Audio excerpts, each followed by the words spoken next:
என் செல்ல குழந்தை, நான் சொல்கிறத கேட்டு முடிக்கும் போதே உன் வாழ்க்கையில் அற்புதம் நிகழும்படி அத்தனை விஷயங்களையும் நான் செஞ்சு முடிச்சிட்டேன். என்னுடைய நெற்றியை தொட்ட உன் வாழ்வில் நீ வெற்றி பெற்று பேரின்பத்தையும் அனுபவிப்பதற்கான நேரம் வந்துடுச்சு.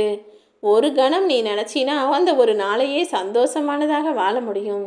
ஒரு நாள் நீ அப்படி நிம்மதியாக சந்தோஷமாக தேவையில்லாத விஷயங்களை நினைப்பதை நிறுத்திவிட்டு உன் வாழ்க்கையை வாழ ஆரம்பிச்சினா அப்புறம் வாழ்நாள் முழுவதும் அதுவே உனக்கு பழக்கமாகி நீயும் நிம்மதியோடு உன் வாழ்க்கையை வாழ்வாயேன் செல்லமே. ஒரு வாழ்க்கையால் இந்த உலகத்தையே மாற்ற முடியும்னு உனக்கு புரிய ஆரம்பிச்சிருச்சுன்னா அப்புறம் எதையுமே கஷ்டமாகவோ கவலையாகவோ பார்க்கவே மாட்டேன். கஷ்டத்தை எல்லாம் இஷ்டமாக பார். உன் வாழ்க்கை நிச்சயம் பலமானதாக இருக்கும். நாளைய பொழுது உனக்கானது என்பதை உணர்ந்து கொண்டு இன்றைய பொழுதிலிருந்தே உன் வாழ்க்கையை வாழ ஆரம்பி.